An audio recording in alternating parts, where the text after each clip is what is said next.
We are live. Hello, Ozan. Thank you for joining us today. By the way, most of the people listening to us are French speaking. Some people will be English speaking for sure, or at least understanding English. Then Of course. during the course of the conversation, I'll do a little bit of translation so that some other people can catch up. All Sure. right. Yeah, we kick Sure. off. We kick off shortly. Let us give a moment for people to join. Yeah. Thank you, my friend. Thank you.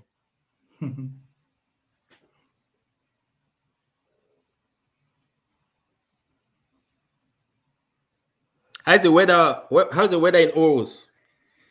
Weather is fantastic. Actually, we're feeling that the summer is near. All It's right. occasionally 20 degrees Celsius. Yes. It's been sunny last 5-6 days, and the next 5-6 days are also sunny. So Yes. Yes. Are you planning to take some time off? Usually, I know in the summer in Denmark, most people are off, just enjoying yeah, the yeah, weather. that's true.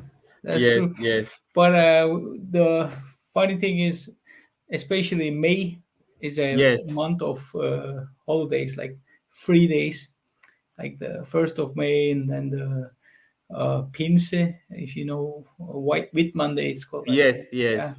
and some other holidays are here, so people are taking a lot of days off. Yes. Yes. But what about you? Planning to take some time off or just work? I know you're busy with your Yeah, project. it's the official holidays I'm taking off as well. Yes. Okay. Okay. So yeah. Yeah. Okay. We kick off shortly, les amis. Il faut vous connecter pour qu'on puisse lancer parce que j'aimerais justement que vous posiez vos questions. C'est pour ça que je vous attends. Je vous donne encore 2 minutes et je lance l'entretien. Merci.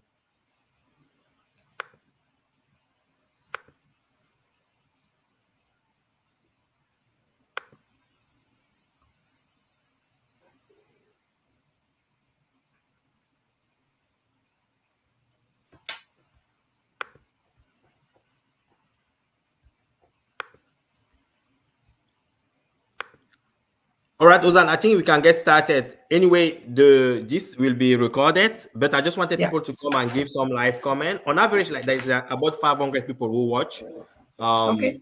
in any content I created. Then, although this will be recorded, we can just keep started because I know you only have an hour. Let us start, my friend. Let us know a little bit about you. Like people were Yeah. asking, who is Ozan? Just a little bit about your background, not too much about your Sure. background, just mostly your personality, because this is where investment, taking risks come from. Yes. Yeah. Okay. My name is Ozan Ates.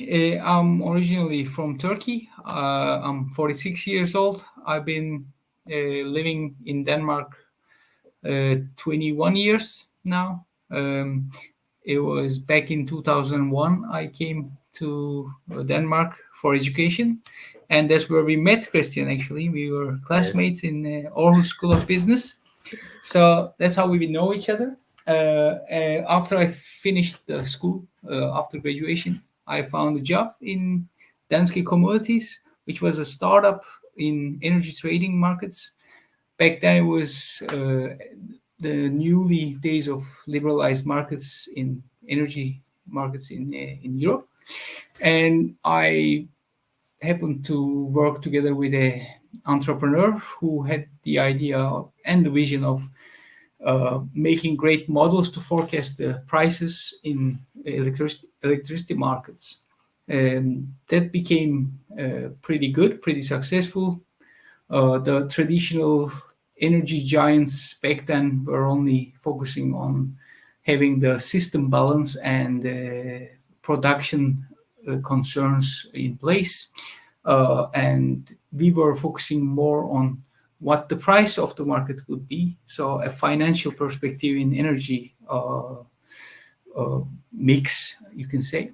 And that approach helped us to grow, to develop pretty fast. Danske Commodities was a success. I worked there 12 years.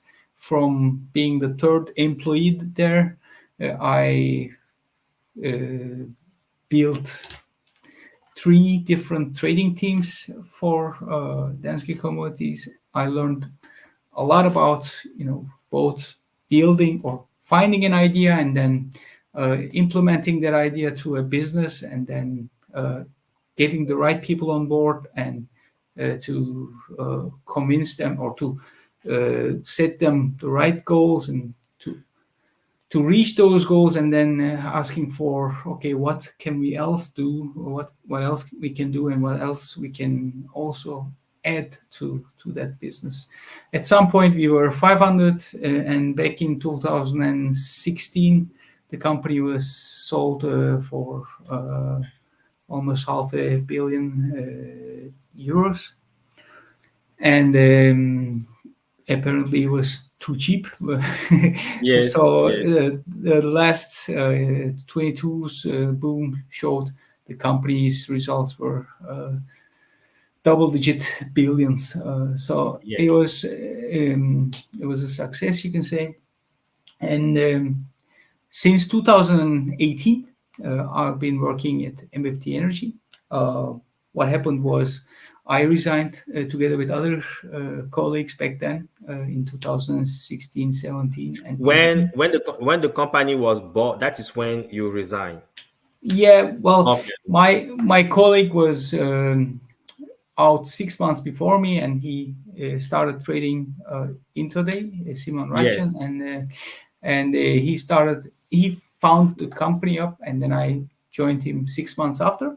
Yes. And our ambition was to create a company for traders within the energy markets, Yes. because even though Danske Commodities was a fantastic school for me and for my colleagues, but the only unfortunate thing was there was one major owner, and he was the one who was very happy to get it sold, or the results, when the results were great, he was probably the most successful person.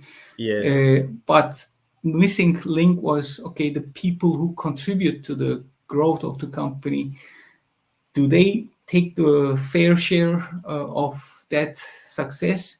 With those thoughts, we created MFT and set a partnership model in energy trading industry. Yes. And that became a huge success for us, because obviously when we started this company as a no-name, and just with our reputation, it was very hard to find people to say, okay, well, I'll join these guys, because you have limited capital, you have a no-name, Yes. branding Yes. is not Yes. really good. So what we did was, okay, if we can share the upside in form of ownership together and form new companies together, back them up with some capital, and create everything from scratch under MFT brand. Yes. And the traders only focus on trading, while we take care of all the back offices, all the risks, all the banking relations, market access, branding, etc. So that became a good starting point for us. We created quickly 5 companies with senior traders who Wow. wanted to get themselves a controlled entrepreneurship environment, because MFT is a middle way between like being an employee and getting a salary. It's not that, and it's not being 100% owner of your own company either. Yes. So you basically wipe some part of the risk off, and you also are outsourcing the functions that you usually traders don't want to do, and basically just focus on your expertise while we back you up with it, and then at the same time you're a company's shareholder. So if we succeed, you have the upside, you have just as much the right to get rich on that.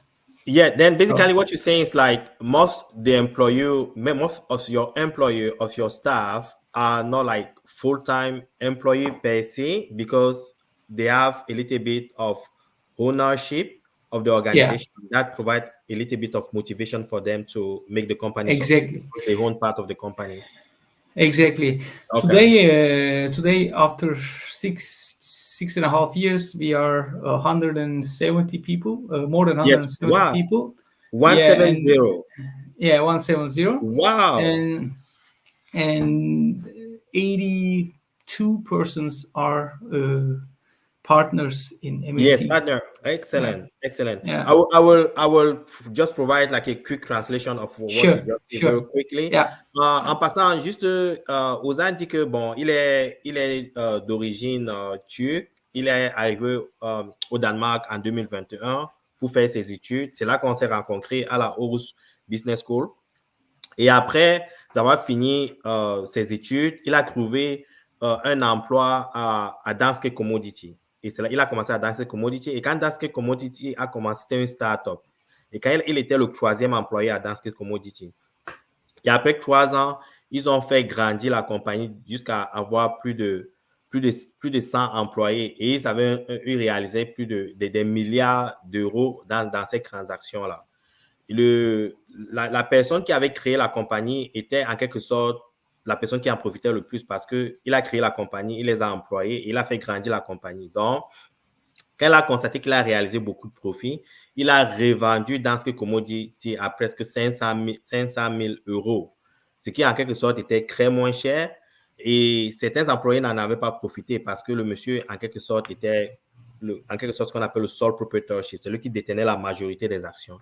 Donc, c'est ce qui a motivé Ozan et certains de ses collègues d'aller créer maintenant MFT. Et quand ils ont créé MFT, pour pouvoir attirer la compétence, ce qu'ils ont fait, c'est que au lieu de créer un modèle qui était similaire à Danske Commodity, ils ont plutôt dit que pour pouvoir recruter beaucoup de personnes avec certaines compétences sur le marché, ils devaient leur donner en quelque sorte une certaine partie de la compagnie pour les motiver à joindre. Donc, pour attirer les compétences, surtout dans ces commodities, ils ont offert ce privilège-là à leurs employés. En quelque sorte, aujourd'hui, ils emploient plus de 170 employés en presque 6 ans. Et ce qui se passe, c'est que ces employés, 82% de ces employés sont en quelque sorte des partenaires dans MFT. Ce ne sont pas des employés. C'est pour ça qu'il est important de comprendre, les amis, comme je le dis toujours ici, c'est mieux d'être entrepreneur que d'être salarié. Et le modèle que MFT a créé va un peu dans ce sens-là, donner l'opportunité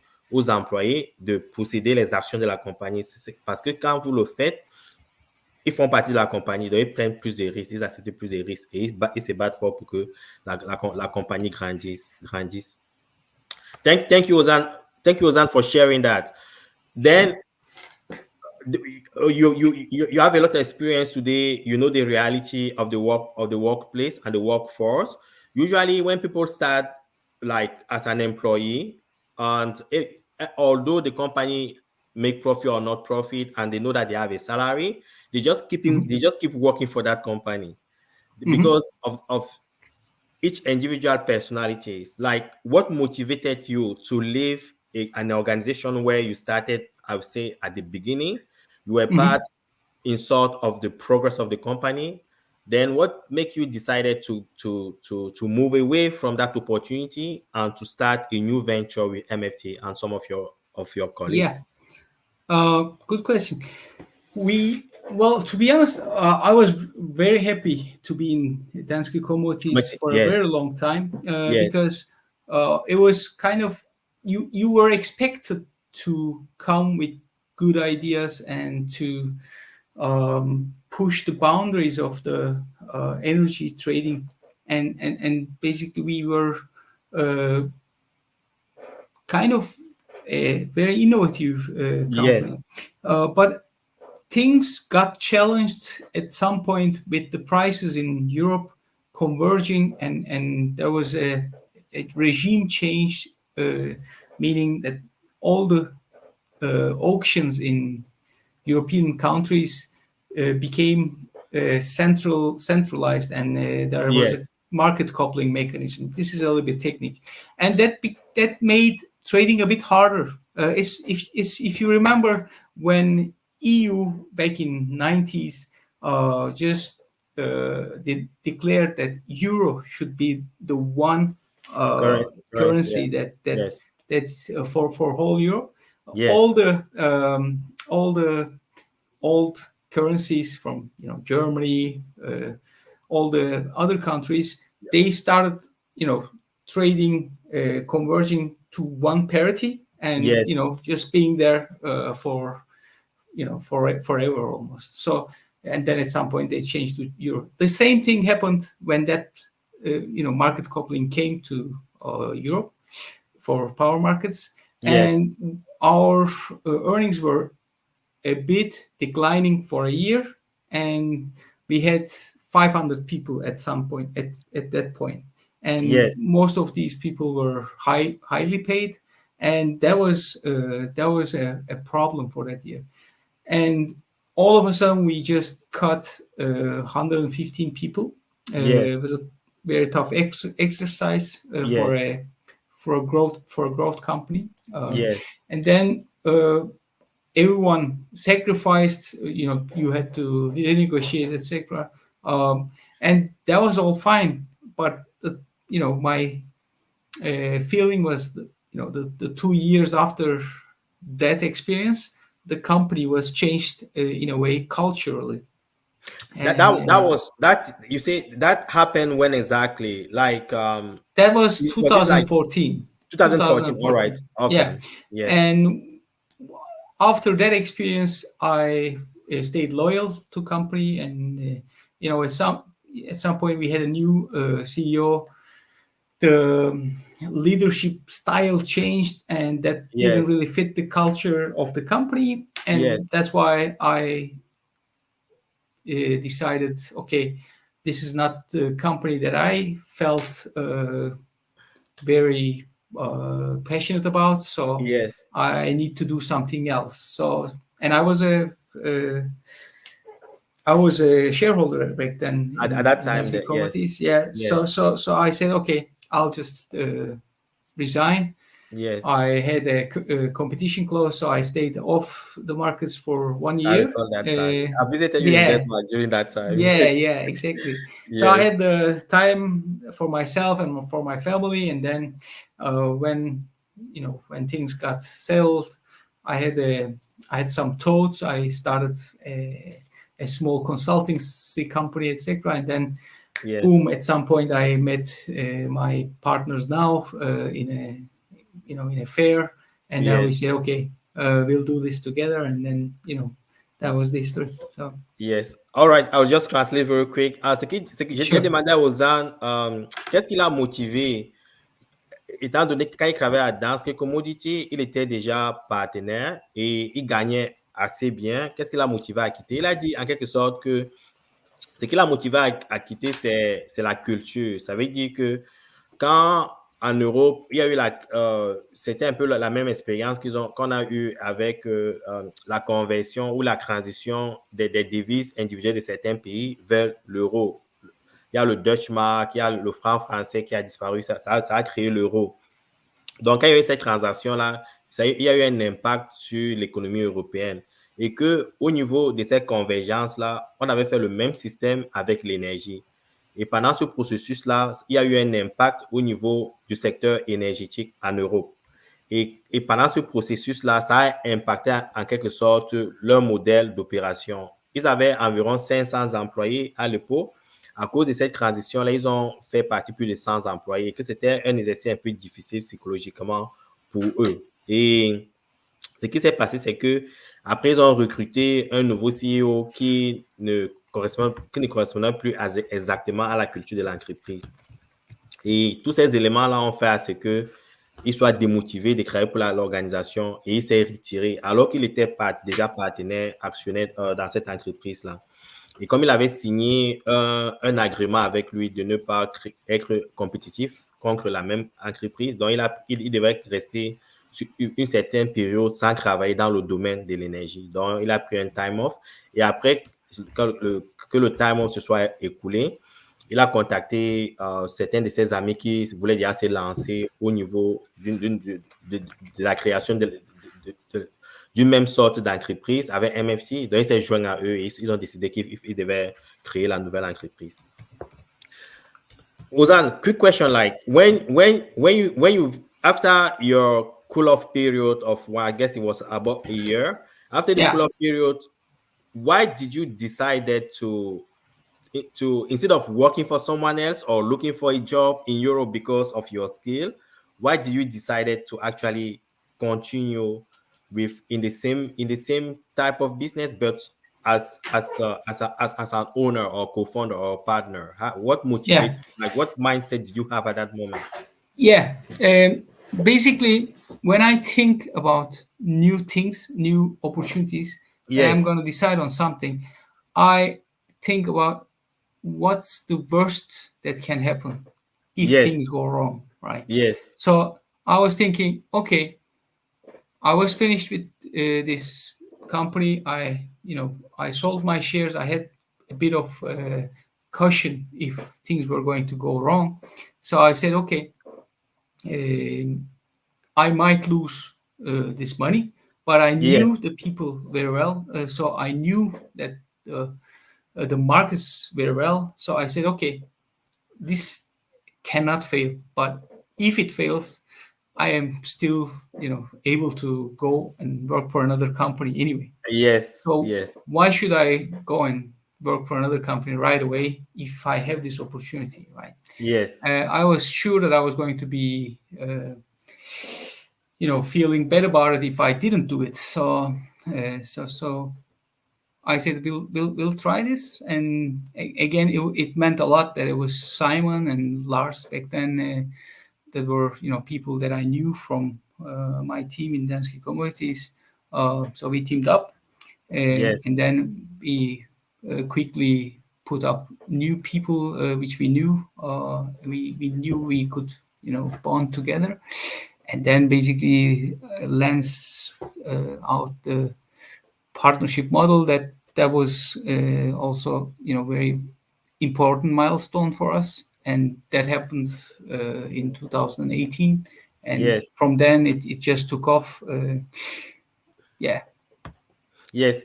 J'ai demandé à Ozan pourquoi, avec tous les gains qu'il a réalisés dans ces commodities, pourquoi il a pris le risque de se lancer dans une nouvelle aventure, sachant qu'avec ses compétences intellectuelles, il pouvait trouver le boulot quelque part et bosser pour quelqu'un d'autre. Il a dit que une des raisons pour laquelle qu'il a pensé à ça, mais néanmoins, une des raisons pour laquelle il s'est lancé dans l'entrepreneuriat, continue dans l'entrepreneuriat, c'est parce que, premièrement, il maîtrisait son domaine de compétences, l'énergie. Deuxièmement, il avait autour de lui des collègues qui voulaient se lancer dans la même aventure et il croyait à leurs compétences. Donc, il avait confiance à leurs compétences.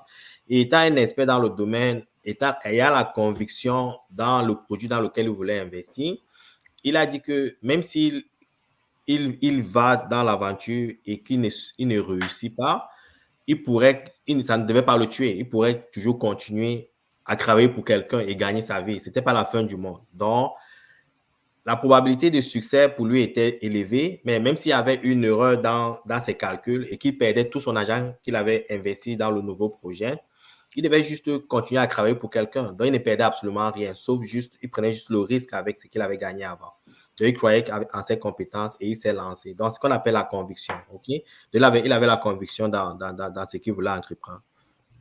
Thank you, Ozan, for sharing. Now, MFT is a big organization. You mentioned earlier, like you have like more than 170 employees. I follow you almost every day on LinkedIn, and I've seen the progress. I recall when I was in Denmark, when I came to visit you in the office, I saw 3 people. I remember there were 3 people in the office when you just started. I was like, wow, this is an adventure. I remember the confidence in your eyes. You were like, this thing will work, man. This thing will work. I'm very happy for your success, and I'm very happy for your conviction. Thanks. Now, like looking around you, and I know you have many people on your surrounding who have tried doing the same thing, who have failed. What is the difference between someone who take an opportunity like you, make it grow and make it a success, compared to someone, I guess you have people who started a project that failed, what's the main difference? Like, Yeah. what is the lesson learned out of those activities? Yeah, I mean, so actually, explanation is also lying in our values in the company. Yes. First thing is grit, like Great. Okay. grit. Yeah, Yes, thank you. it's so important when you're starting something out that you're not giving up right away or after a couple of losses. It's super important that you actually understand the mistakes and just understand to get up again when you fall, right? Okay. That's some smart people have already mentioned this many times, but knowing how to get up from a failure is all about starting a business and being an entrepreneur. So grit is definitely one thing. Yes. Second thing is hunger, Hunger. which Okay. is another value in MFT. So basically, curiosity about, okay, what if I do this and that, and see what happens, right? So One second. So I have to say thank you. yeah, Ozan. sorry, Sorry. yes, I don't want yeah, to. I don't. Please don't keep it. I don't want no you problem, to yeah, stop. yeah, I have to yeah, translate it because it's actually sure, match sure, what we you're right, hear, right? you're right, J'ai you're right. demandé à Ozan que quelqu'un comme lui qui réussit dans la vie et quelqu'un qui rate en quelque sorte sa vie, quelle est la différence? Et par rapport à son expérience et qu'il a vu autour de lui, pourquoi certaines personnes ont en quelque sorte raté certaines opportunités? Le premier exemple qu'il donne, il parle de la gourmandise, la cupidité, ou bien ceux qui paniquent et abandonnent. Il dit que ce qu'il a constaté, c'est qu'il y a certaines personnes qui se lancent dans des projets et quand ils font face à une difficulté, ça veut dire qu'ils réalisent une perte, ils se découragent et ils abandonnent. Que c'est l'erreur à ne pas faire. Qu'il faut savoir se relever de ces projets qui n'ont pas marché et reprendre le courage et continuer en quelque sorte. C'est le premier exemple, le premier exemple qu'il a donné. Le deuxième, what was the second one again? You say great. The second one? Is hunger, yeah, Hunger. curiosity, Voilà, la faim, la curiosité. Il dit que, quel que soit, il faut éviter de fuir quand il y a les difficultés, se relever et continuer. La deuxième chose, il faut avoir faim. Donc, il faut faire davantage des recherches, comprendre en profondeur ce dans quoi on travaille, voir où les oppositions se positionnent et continuer de se battre.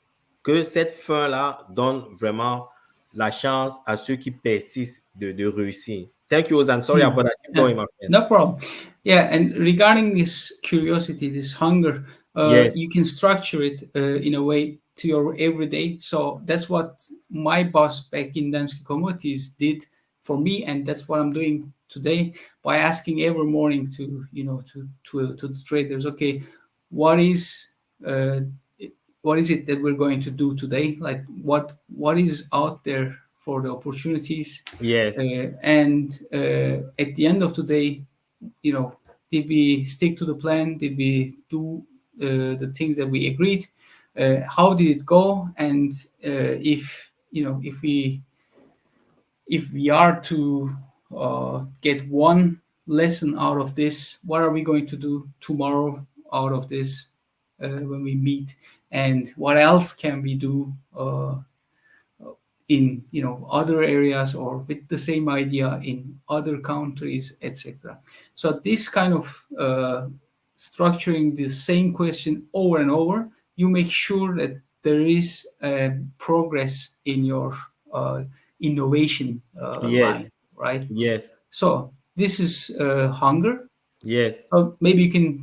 I'll translate very quick. Il dit Yeah. que au niveau de l'envie, de la faim de progresser, il dit que par exemple, lui, au niveau de son organisation, ce qu'il fait, c'est qu'il travaille en collaboration avec ses traders. Chaque matin, il a comme en quelque sorte un questionnaire qui suit religieusement.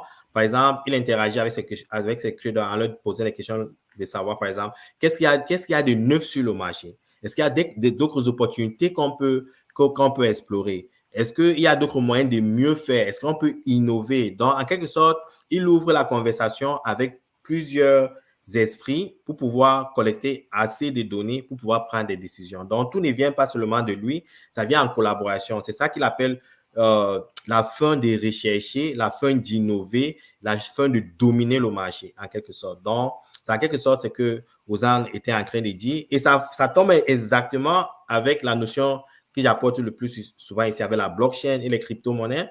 Toujours la recherche. On a créé une communauté, par exemple, sur WhatsApp. Et cette communauté sur WhatsApp, tous les jours, il y a des personnes qui interviennent avec de nouveaux projets, il y a des échanges et autres, parce qu'une personne à elle seule ne peut pas voir tout ce qui se passe. Okay? Il faut plusieurs yeux un peu de partout pour pouvoir voir cette fin-là. Et c'est ce que Ozan est en train de souligner ici.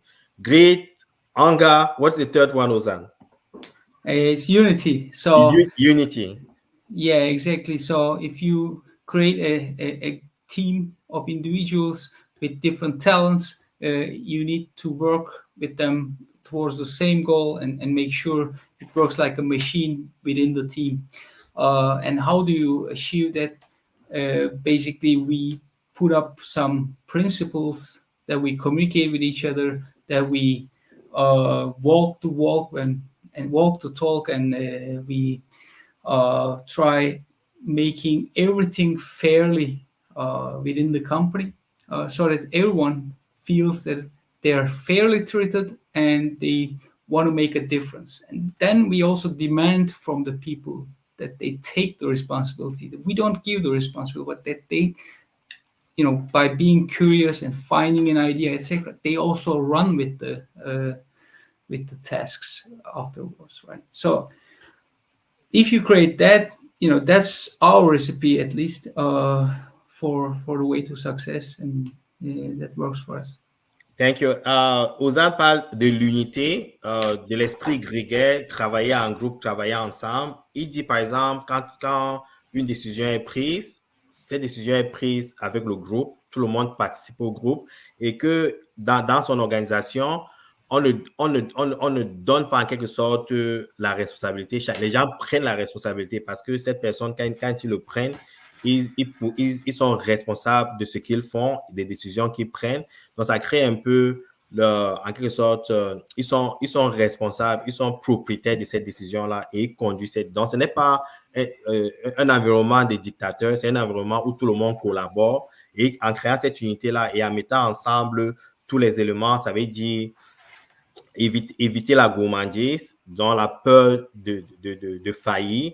La deuxième chose, l'envie de recherche, de grandir, qu'il a appelé le hunger, et maintenant l'unité. Donc, se mettre ensemble, bosser ensemble, prendre les responsabilités ensemble et créer un environnement où tout. Can you hear me, Ozan? There was a glitch there for a moment. Yeah, exactly. Yeah. Un environnement où tout le monde se sent valorisé, ça fait à ce que tous ces trois éléments-là créent un environnement dynamique et qui crée la réussite en quelque sorte pour tout le monde.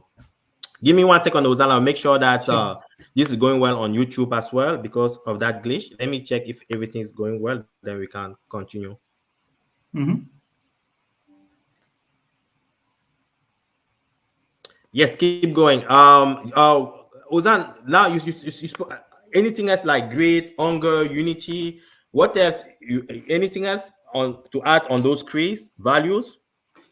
No, I mean the rest is basically this is our recipe, and yes, that's what we stick to. The recipe of the success. Now, MFT is a big organization today. Actually, it's a global organization. And when people look at you, like for instance, when I look at you, I always tell you that you are like a reference for me, an example of success for me. And I always express that to you. The quick question, like people see someone successful like you, they are like, how do you get there? Can you just share, like you have some challenges, right? You have some roadblocker, like you mentioned earlier, great. And I'm sure something knocked you down. You're like, should I continue or should I give up? Like, can you share those experiences and what actually push you up to keep you up to keep going to make that organization working? you're right. You know, life is full of surprises, and Yes. some days are better than others, right? And there will be always roadblocks or some things that, you know, that knocks you off, and then you know, you need to be able to get up again. I learned to get up when I was in, you know, very young age, at 14, 15 years old, being, you know, in Turkey, going to a dormitory school. You know, we were challenged by upper classes, etc. And, Yes. you know, you kind of learn survival, you kind of learn how to communicate with people, etc. And how you can keep the innocence and the positivism in your mind by, you know, growing up in those environments. I think Yes. these are probably the things I learned back in my childhood, and Yes. it helps because I still, you know, have this foundation where I feel, okay, when things start going wrong or getting, you know, creating a stress, etc., I still feel that calm about, okay, you know, Yes. I survived, you know, many things before, so these are small problems Yes. and Yes. luxury problems, right? I live in Denmark, you know, things are going well, and you know, that, you know, you get to some, especially back in 2022 when we had this gas crisis, etc. You get Yes. some liquidity issues, you get some problems in the markets, etc. You get squeezed out of markets, and, you know, so what, you know, you can depend on your partners, you can, you know, that togetherness, you go through these problems, gets you stronger, and, you know, you manage the, the war together. You know, we create a war room and just Yes. working through it. That's, Yes. you know, that challenge is worth taking. So that is, you know, at the other end, the growth is waiting for you. And obviously, if you get broken, that's, you know, that's very, very sad, of course. But in my case, I have this high grit that gets me through these kind of things, Yes. and unity that, you know, that I love, that Yes. we fight together. And then when you are on the other side, you're much more stronger, and you make new rules about, okay, next time such a thing happens, this will never break us, right? Yes. En tout cas, ce que Ozan dit est très intéressant. Il dit que ce qui le rend, que sa personnalité vient du fait que, ayant grandi en Turquie, il dit à 14 ans, il était dans ce qu'on appelle un boarding school. Je crois que c'est dans un séminaire, un truc, bon.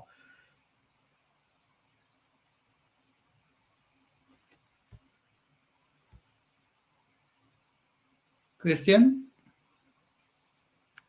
Yeah, it's come back. It's coming back. Probably Okay, the cool. connection, yeah. Yeah, the connection. Oui, Yeah. yeah, it's back now. Bon, All c'est right. que Ozan disait que, ayant grandi en Turquie et ayant passé un peu de temps dans des écoles, aussi dans des écoles, les boarding schools, je crois que c'est les séminaires, il y a un nom pour ça, j'oublie. Donc, il a construit en quelque sorte un esprit de positivité parce que, étant dans cette école-là, il y a des élèves qui sont plus grands, qui les dominent, qui les craquent. Bon, ça crée en quelque sorte une personnalité de quelqu'un qui est solide, de telle sorte qu'en grandissant dans cet environnement, ça a rendu son esprit vraiment mature, courageux et haut. OK?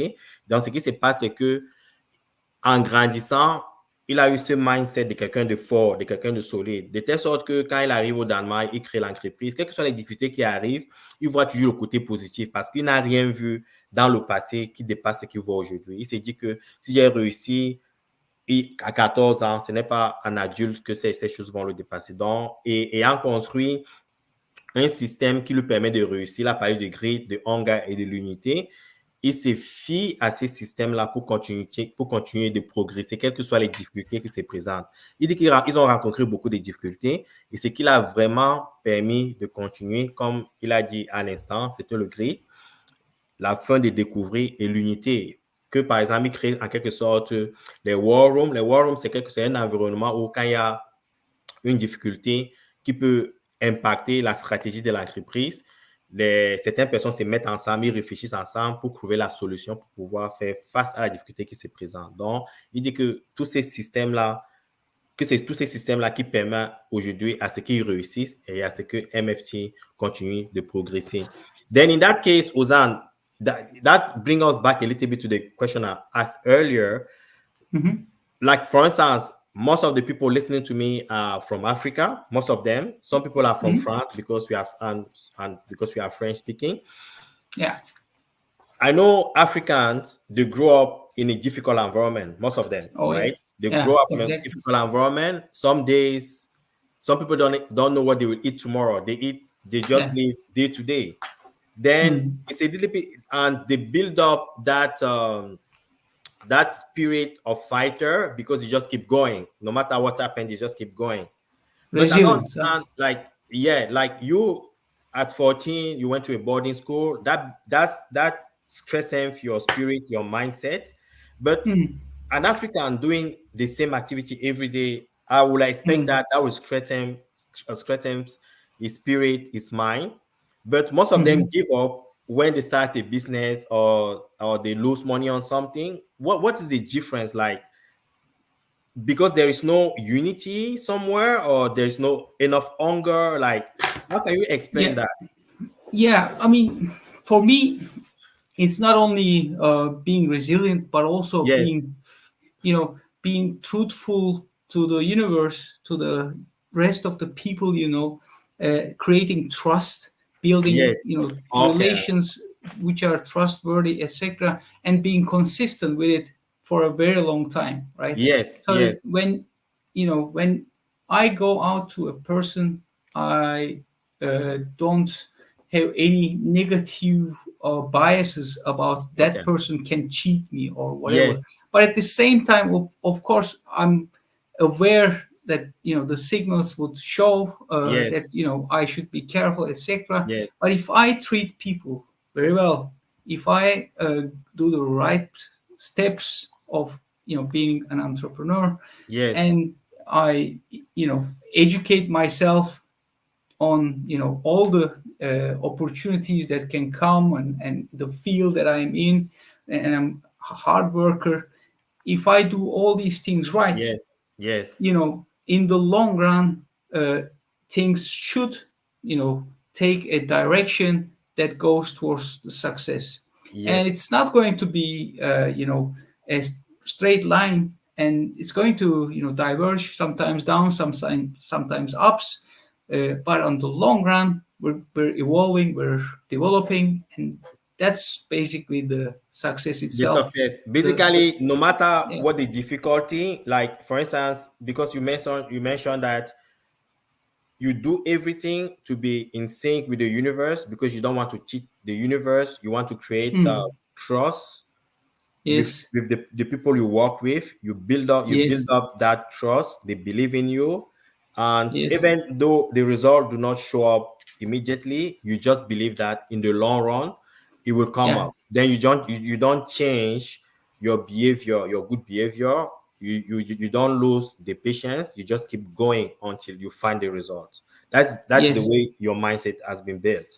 And not only this, but also education part. Education, right? The education, educating yourself and keep learning so that you can bring more to people that are listening to you, are following. You can sell a better product in short. Exactly. Ok. Ah, c'est que Ozan dit, j'ai posé la question à Ozan de savoir sa situation n'est pas très différente de nous, les Africains, parce que chez nous, on a beaucoup de difficultés au niveau de l'économie, au niveau du social. Il y a dans certaines maisons, certains individus mangent le jour au jour, ils ne savent pas ce qu'ils vont manger demain parce qu'il y a la précarité de l'emploi. Donc, ça devrait en quelque sorte créer le même mindset qu'Ozan. Donc, Ozan, parce qu'il a vécu certaines difficultés et ça l'a rendu solide.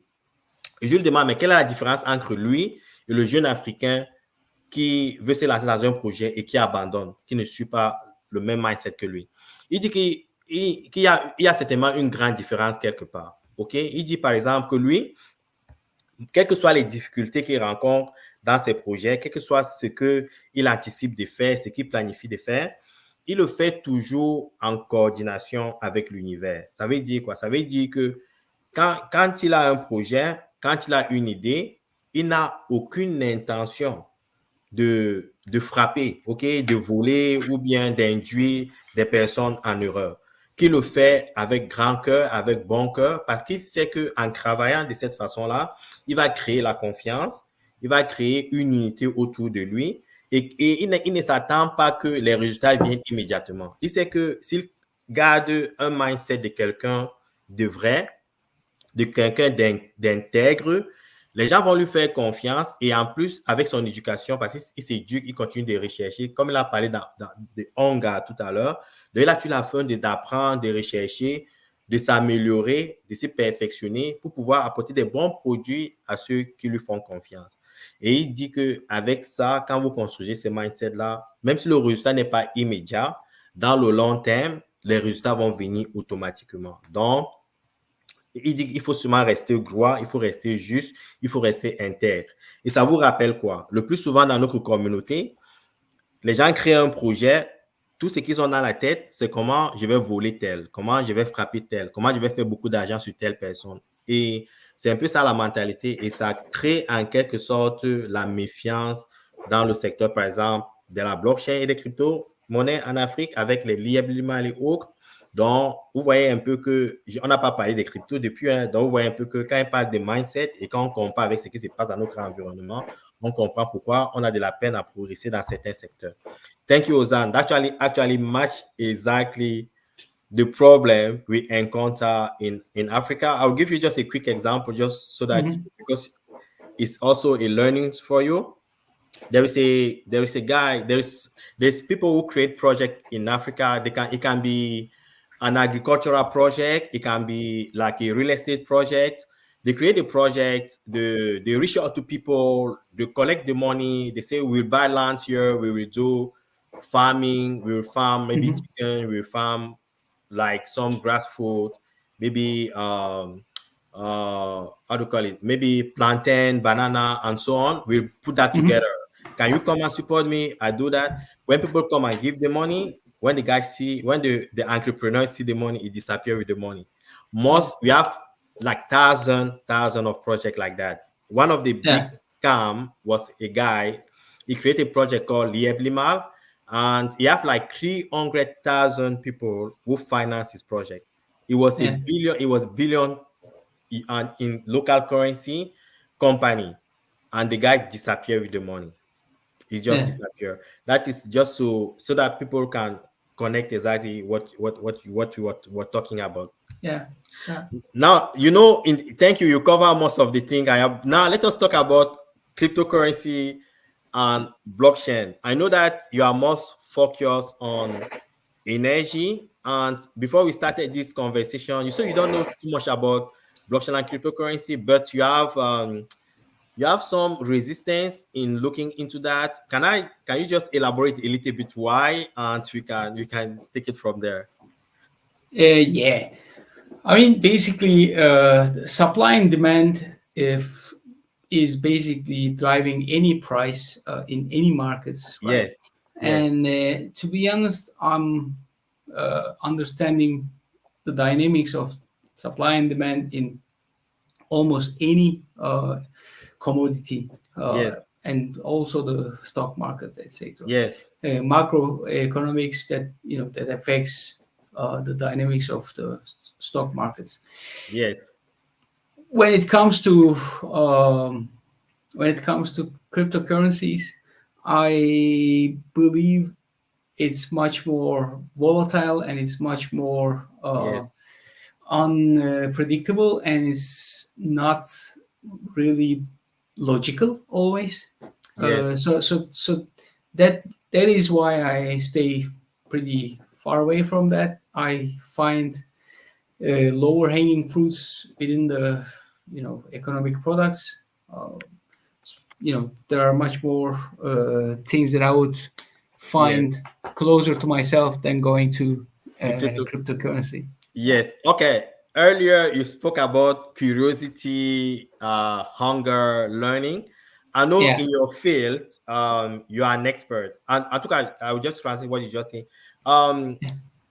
Ozan vient de dire, je lui ai demandé à Ozan qu'est-ce qu'il pense de la blockchain et des crypto-monnaies.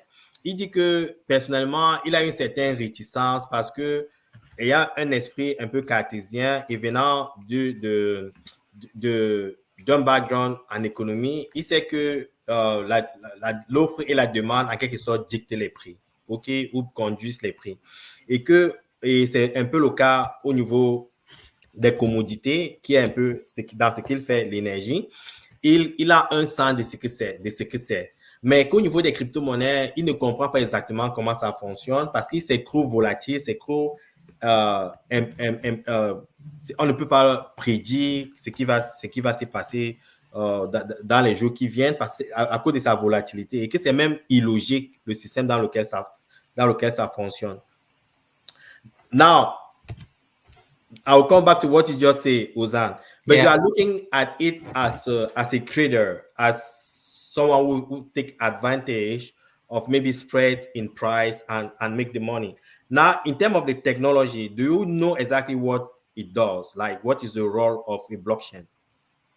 I kind of do. How it's being produced and how it's actually a great technology. Yes. I don't doubt that. Yes. And how it's very safe in terms of compared to other currencies. Yes.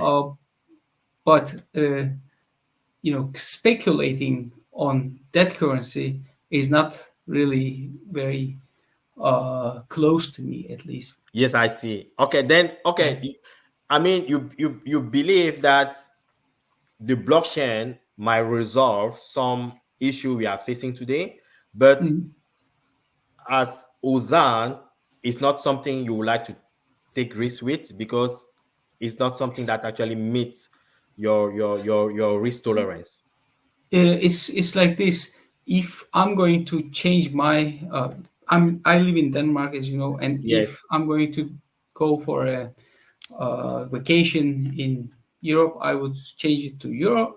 Yes. And I kind of know that it's fixed. It's going to be approximately the same power purchasing parity, right? Yes. And if I go to Japan, I'll change it to yen, whatever. Then there is a bit of fluctuation, and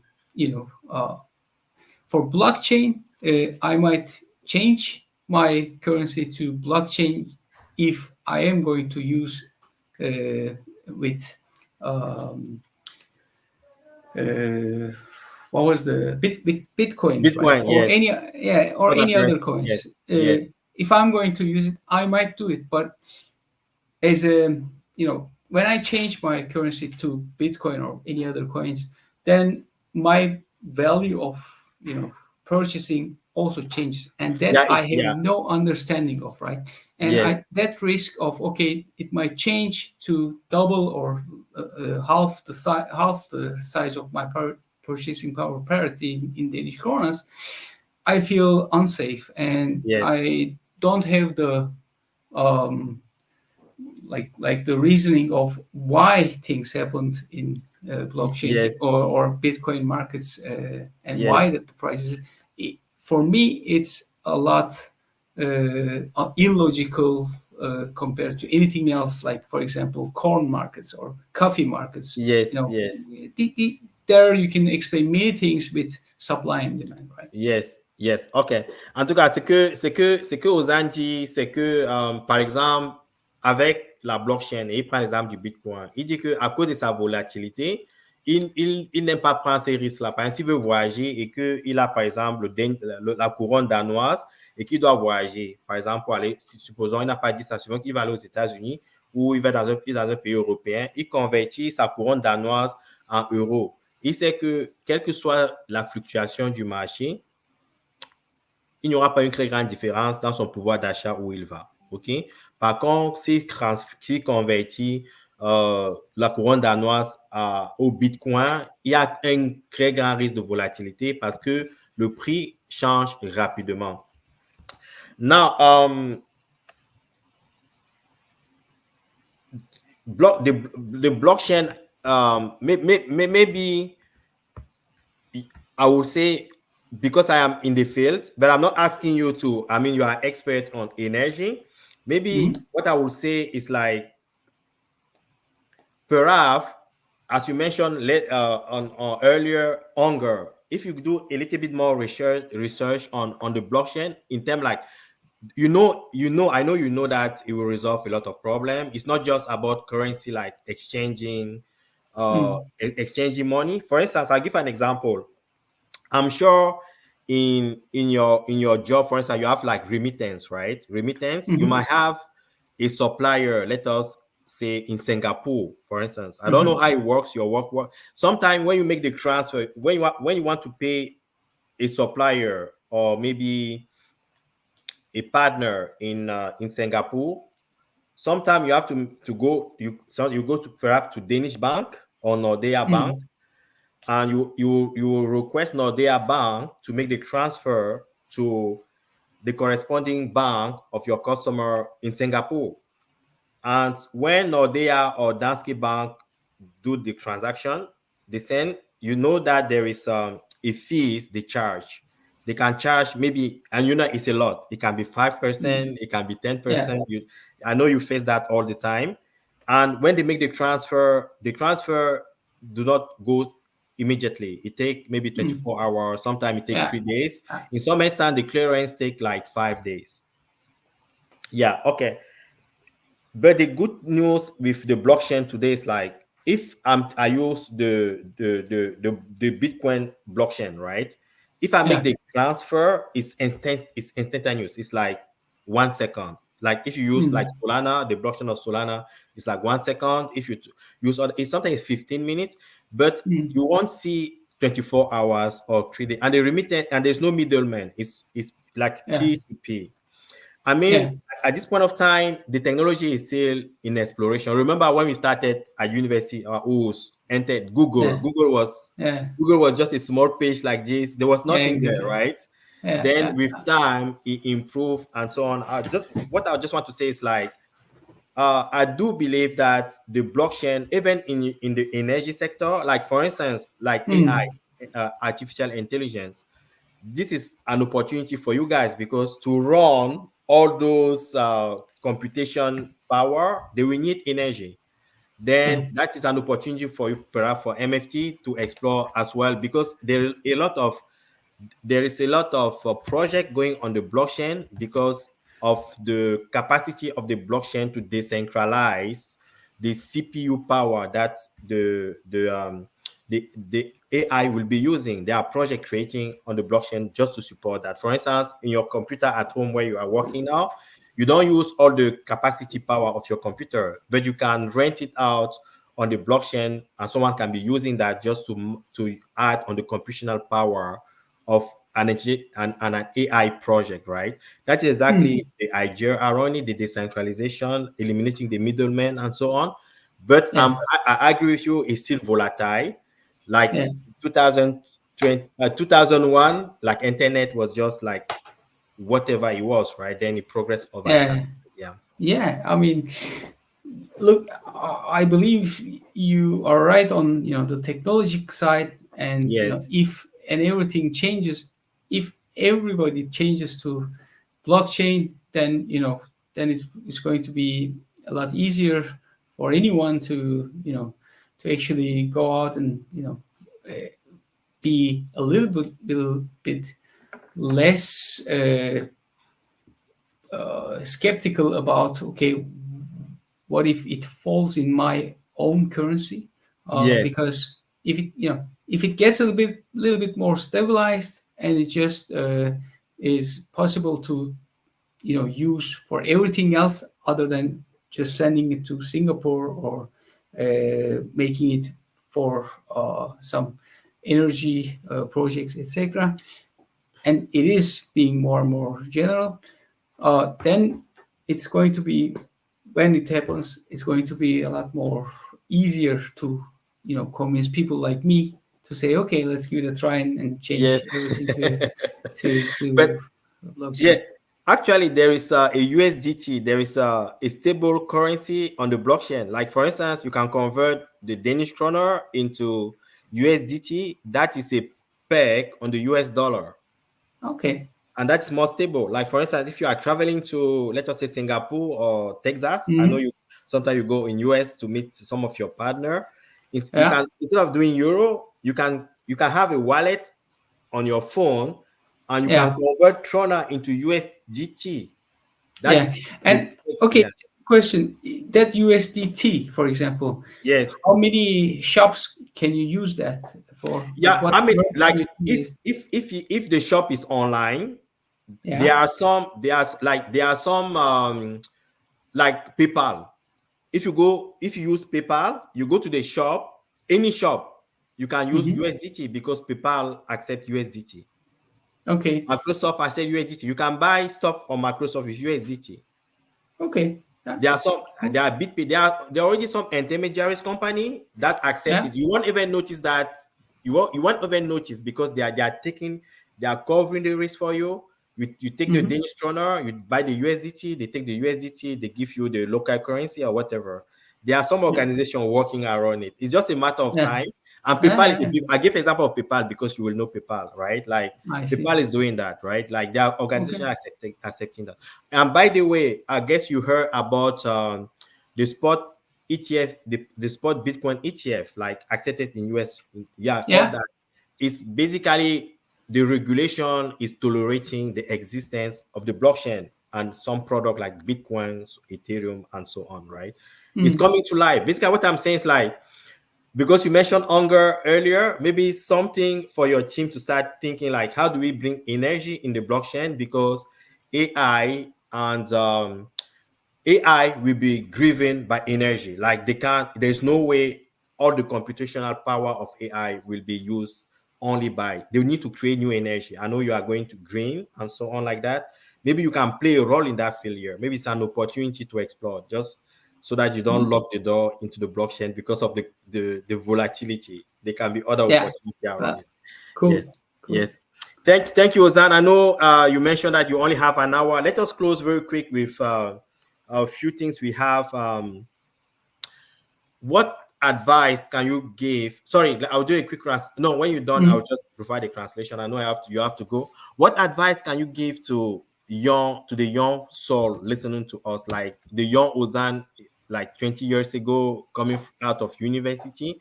Like, what type of advice can you give to young people today, like listening to us?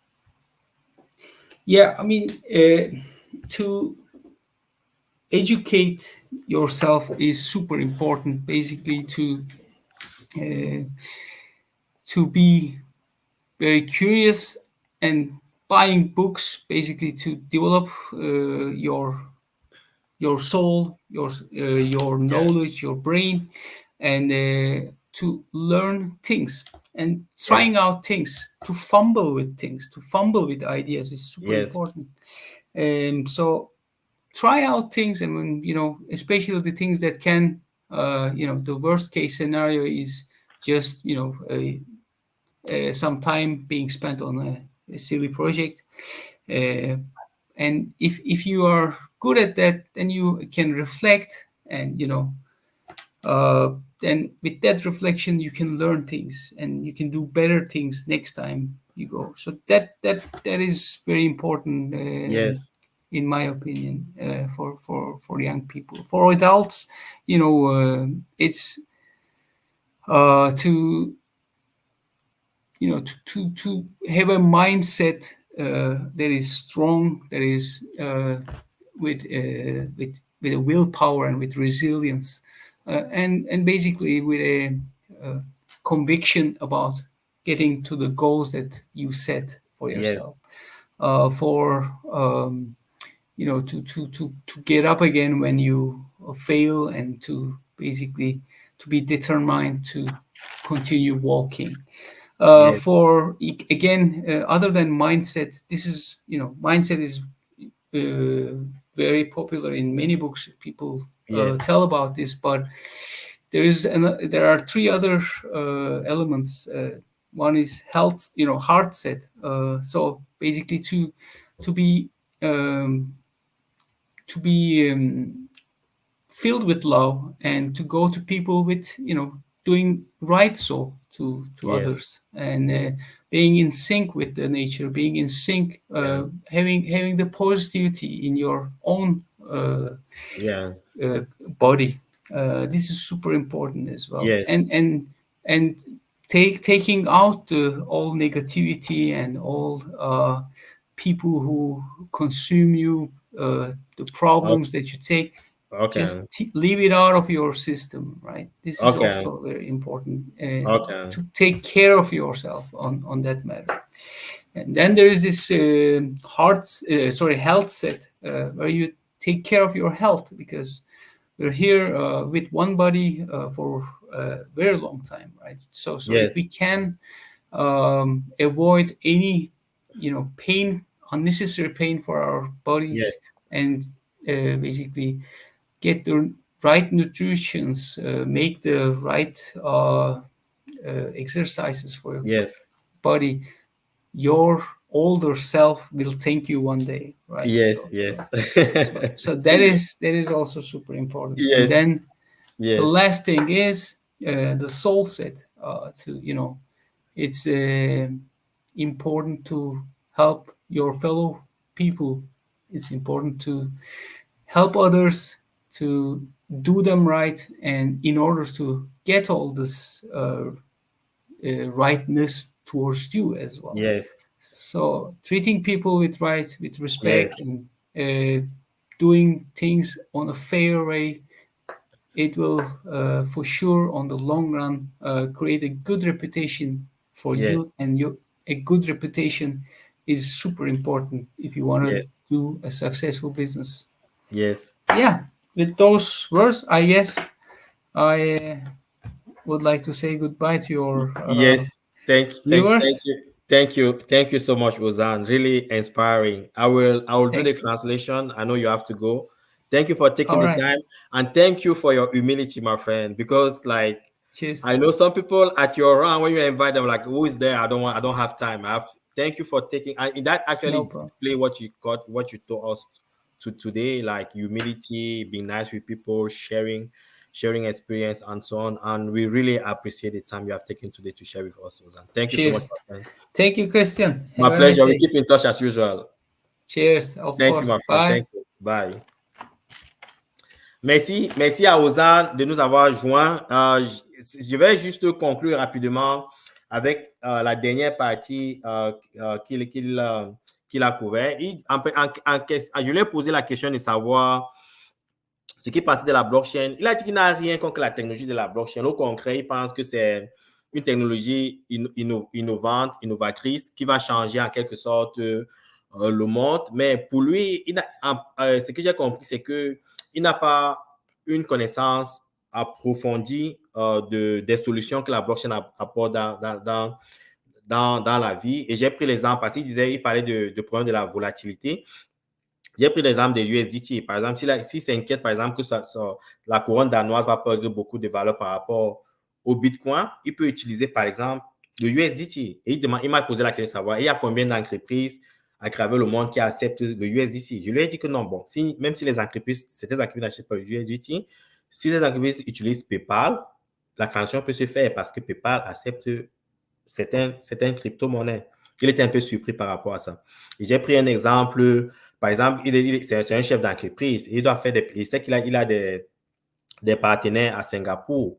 Et quand il fait la transaction avec ces partenaires-là, il passe par Danske Bank ou Nordea Bank, ce sont des deux grandes banques au Danemark. Et quand j'ai parlé des frais qui payent 5%, 10% pour certaines transactions, et qu'avec par exemple, le système de la blockchain, c'est instantané et les frais sont minimes, il était un peu surpris. Donc, je pense que le connaissant, il va certainement appeler pour qu'on en parle davantage parce que ce sont des aspects de la blockchain qu'il ne comprenait pas. OK? Et beaucoup d'entrepreneurs ne comprennent pas ça jusqu'à aujourd'hui. OK? Voilà un exemple, par exemple. Et après, je lui ai posé la question de savoir, pour conclure, quel conseil il peut donner aux jeunes et aux adultes. OK, voici ce qu'il a dit. Et j'ai pris en note de ça un instant. Il dit, la première des choses qu'il a dit, les gars, c'est que il faut vous éduquer, il faut vous former. C'est la première des choses parce que la majorité des personnes qui viennent sur cette chaîne suivent ou la meilleure personne qui découvre les crypto-monnaies, ce qu'ils ont en tête, c'est comment je vais être multimillionnaire, comment je vais être riche du jour au lendemain. Je vous ai dit, vous pouvez avoir la chance, hein, je vous le dis et j'insiste, vous pouvez avoir la chance d'investir dans un shitcoin qu'on appelle PP. Vous faites des millions. Je ne dis pas que c'est faisable. Vous pouvez investir dans n'importe quel projet et subitement vous devenez multimillionnaire. Mais si vous n'êtes pas informé, vous n'êtes pas éduqué, vous n'allez pas garder cet argent-là. La preuve en est que si vous regardez un peu les grands joueurs africains qui sont retrouvés en Angleterre, en France, qui ont joué pendant des années, qui ont fait beaucoup d'argent, la majorité aujourd'hui sont broke. Et c'est aussi le cas aux États-Unis avec des jeunes qui ont joué au football américain et au basket. Certains sont broke aujourd'hui parce que c'était des personnes qui ne sont pas éduquées. Quand on parle de l'éducation, c'est l'éducation au niveau du mindset et l'éducation au niveau de la littératie financière. Il faut absolument vous éduquer. J'apporte le minimum ici, mais il faut aller lire. Il a parlé de s'éduquer, de lire les livres, de développer son mindset, de développer son esprit. Parce que en lisant, vous apprenez beaucoup de choses. Et maintenant, et il a aussi dit et d'apprendre des nouvelles choses, prendre des risques, de ne pas avoir peur de perdre parce que c'est en perdant que vous construisez cette expérience-là et avec le temps, vous allez réaliser des succès. C'est ce qu'il a dit. Et il a aussi dit, il faut jouer avec des idées. Et c'est un peu ce que je peux dire. Par exemple, pour ceux qui veulent apprendre avec la blockchain, il y a Blockchain for Africa qui fait des formations en ce moment au Cameroun. Si vous êtes en Côte d'Ivoire, vous êtes partout en Afrique francophone, au Burkina, au Mali, au Bénin, vous qui me suivez, si vous êtes dans une école, vous êtes propriétaire d'une école, vous avez des relations avec ces gens-là, Blockchain for Africa peut venir former des gens. Donc, il dit de jouer avec des idées, prendre des risques, découvrir des choses et que vous serez surpris au bout de ces expériences-là, il y aura des résultats. OK? Et il dit d'essayer des nouvelles choses, d'être curieux, de découvrir des nouvelles choses, d'être curieux et de continuer, même si il y a des déceptions, de continuer, de ne pas abandonner. OK?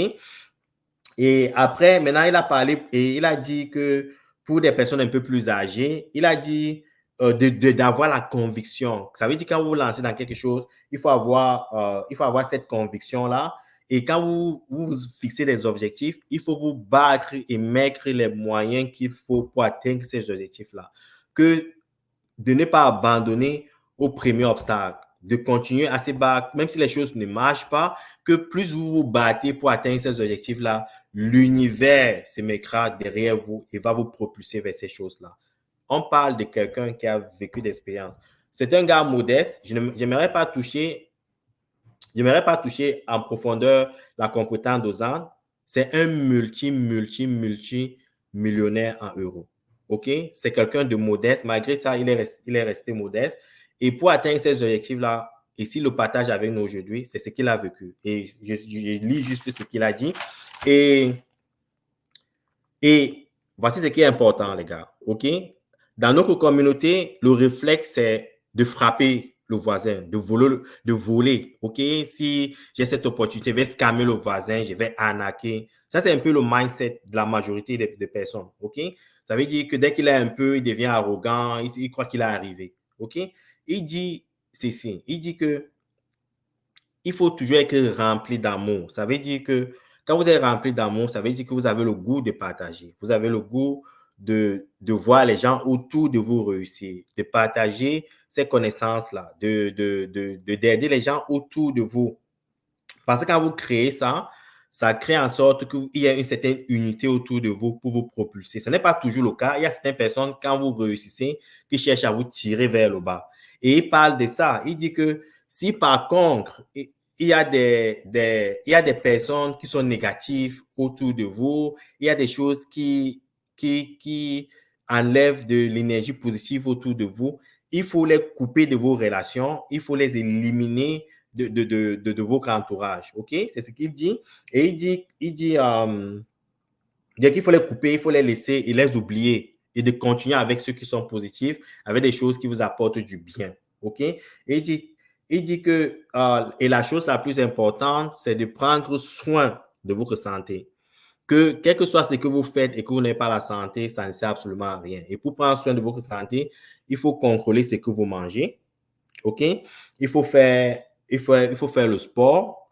Il faut faire des sélections saines de ce que vous mangez. Bon, je me répète là. Et il dit, il faut faire beaucoup de sport. OK? Et maintenant, il dit que quand vous arrivez au bout du succès, ce qui est important, il faut faire la bonne chose. Ce qui est joie. Ça veut dire partager le succès avec votre communauté, tirer votre communauté vers le haut. Et quand vous procédez comme ça, quand vous êtes gentil avec votre environnement, quand vous procédez bien avec vous montrez l'amour à votre environnement, ça crée une bonne réputation. Et c'est toutes ces réputations-là, en quelque sorte, revient vous propulser vers davantage de succès. OK? C'est ce que Ozan a partagé aujourd'hui.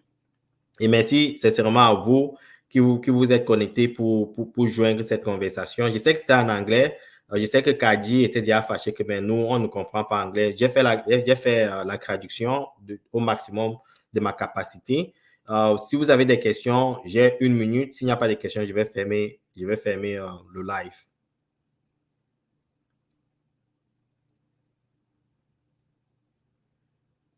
OK, les amis, je ne vois pas de questions. Merci d'avoir participé à l'entretien. Merci pour votre temps. À la prochaine. Ciao.